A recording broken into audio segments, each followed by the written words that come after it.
Do you know there's been an update to the ICF Core Competencies in 2025? Well, I'm going to show you the comparison chart between 2019 version and 2025. Not much changes has been made, but there are several key elements that have been modified or changed and enhanced to provide greater clarity in this 2025 version. So stay tuned because you don't want to miss a single thing.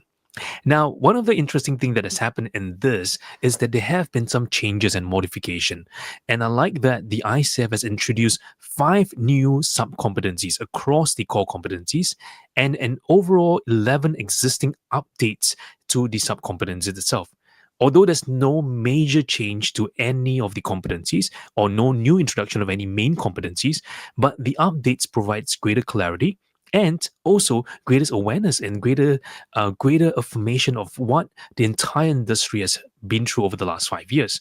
And this is something ICF has undertaken over the last 14 months and using a variety of methods. And I like that they kind of use literature reviews, focus groups, analysis of task, knowledge, abilities, and other characteristics, KAOs, and surveys and reviewing this existing competency model. So the ICF Core Competencies update in 2025 is critical for coaches, coach educators, assessors, mentors, and supervisors alike. And I'm excited because we're going to dive in straight because this is fresh off the board and I want to spend some time highlighting some of these differences for all of us. When we look across this chart, we can see on the left-hand column and the right-hand column, left being the original in 2019 version and the right being the updated 2025 version. So if you're watching this video at the later time again, just know that we are now using the 2025 version of the ICF Core Competencies updates. Now, the key difference in competency number 1 on demonstrates ethical practice, it's just the introduction of the word ICF and the core values. Now, it might be insignificant, but I think this is so important because it's not just any core values, but it's the ICF core values, which you can find in the ICF Code of Ethics. Are you familiar with the ICF core values and the code of ethics? Well, I have a whole video series getting ready for you guys. So stay tuned and watch them because this will help you gain a deeper understanding and appreciation of the ICF Code of Ethics and the ICF core values. So competency 1, just a little change, but in reference to the core values of ICF. And how many of us are aware that there are family organizations within the ICF itself? So take time, read the ICF Code of Ethics and also the ICF Core Values. In competency number 2, this is where a major update has happened.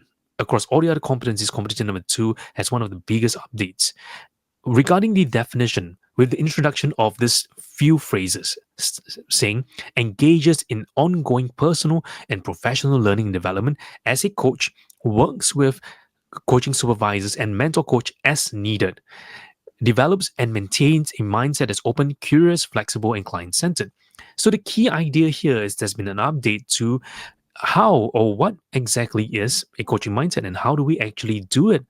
And I think one of the things that many coaches might misunderstand is that it's just reading. Sometimes in the coaching process, one of the best ways, a best partnership is in engaging a coach for yourself or getting a supervisor or mentor coach to support you in your personal and professional development. I've had many coaches come to me and say, Jedi, can you mentor me? Can you coach me? Can you supervise me through my whole coaching journey? And why do we do that? Because we are embodying a coaching mindset. And you can see that I like the naming of the new updates of the core competencies. Namely, now we are able to see clearly that when we look at sub-bullet 0.02, it's not a different competency, it's a sub-competency of the main competency, right? So when we say embodies a coaching mindset, what do we really mean by that? So there are altogether 10 sub-competencies with some modifications to some of them. So competency number 2, we see the introduction of the words like engages in ongoing and learning development as a coach, including remaining aware of current coaching best practices and use of technology. I like that a lot because now we can realize that it's not just being aware, but also being aware of the best practices around the world, not just in the western part of the world, but in the eastern part of the world, in the southern part of the world, globally. Are we aware of what's happening? The use of technologies and the use of AI, how do we use that ethically? In Sub-Competency 2.04, there's this introduction of the word biases. And I like this idea because how many of us are aware of our own biases? How many of us are able to manage our emotions? That is in Sub-Competency 2.06. And we also have a revision of competency 2.07, which says maintains emotional, physical, and mental well being in preparation for, throughout, and following each session. So it's before, during, and after. So you think of it as before action, review, during action review, and post action review, where we are maintaining that emotional state. I will go into deeper detail in each one of the sub-competencies in my upcoming video series. And with two new introduction of sub-competencies, sub-competency 2.09, it says nurtures openness and curiosity in oneself, the client, and the coaching process. And I love that so much because you see, too often many coaches just think of coaching as just coaching client. But it's not just the coaching client, but it's also the coaching process. So don't get fixated with one model. Don't get fixated with this model being the best model. That model becomes the best, or is a better model than this model. Don't compare models against models. Have that ability to be open, curious about yourself, the client, and the entirety of the coaching process. And in Sub-Competency 210, it says this: remains aware of the influence of one's thoughts and behaviors on the client and others. Competency number 3, there's just some modification here, namely in sub-competency number 3.01, where it says describes one's coaching philosophy and clearly defines what coaching is and is not for potential clients and stakeholders.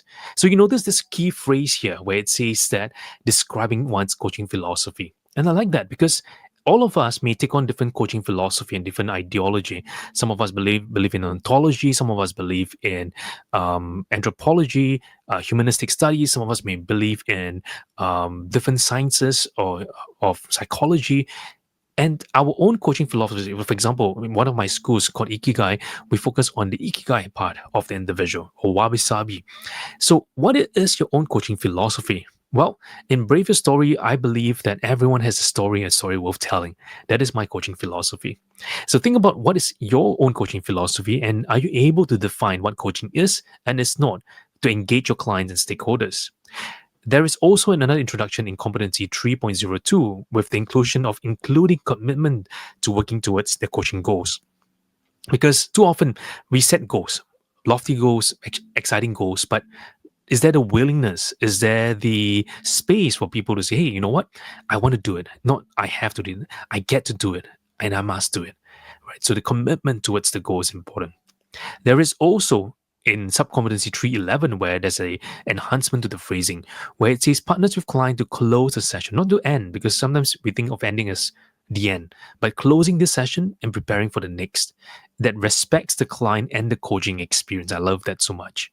And there's a new introduction of Sub-Competency 312. It says revisits the coaching agreement when necessary to ensure the coaching approach is meeting the client's needs. And this is so important. It's not about just setting the coaching agreement and just forgetting about it, but it's in revisiting them, coming back to them again and again, and reviewing and say, hey, is there anything we need to change, modify, update to provide greater clarity for the client? So 312, very important. And then we have competency 5. Competency 4 has no changes, right? No changes. Competency 5, there's an update of introduction of Sub-Competency 5.03. It says remains aware of what is emerging for self and client in the present moment. So being aware of what's emerging for self, what's emerging for the client as well in this present moment. So I love this so much because presence is so critical in the coaching process. It's not something memorized, but it's something that can be felt in that very present moment that's evolving. Competency number 6. There are two updates. I think the key word here is communicating. In the past, it was just about communicated. But listens actively is this active position of listening, where it's an ongoing process. So I like the continuous tense or the present continuous tense of is communicating and indicating an ongoing process of listening, communicating. And communication is not just one way, it's two ways. I'm listening, clarifying, ensuring clarity of thought, and maybe getting feedback from the client to ensure that we're understanding each other clearly, right? So for clarity and understanding. Competency 7, there's some updates on Sub-Competency 7.11. And I like this introduction about sharing observations, knowledge, and feelings without attachment that have the potential to create new insights for the client. So notice now it's not just new learnings, but new insights, because insights is the bigger encompassing thing. There can be learnings, awareness, realizations, but in essence here, we could share some observations, and based on what we have learning about the client in that moment. I will talk more about 7-Eleven in my subsequent videos because it's going to be really exciting. And finally, competency number 8, there's an introduction of Sub-Competency 8.07. It says, partners with the client to integrate learning and sustain progress throughout the coaching engagement. So you notice it's not just within the session, but also across the sessions that you have with the client.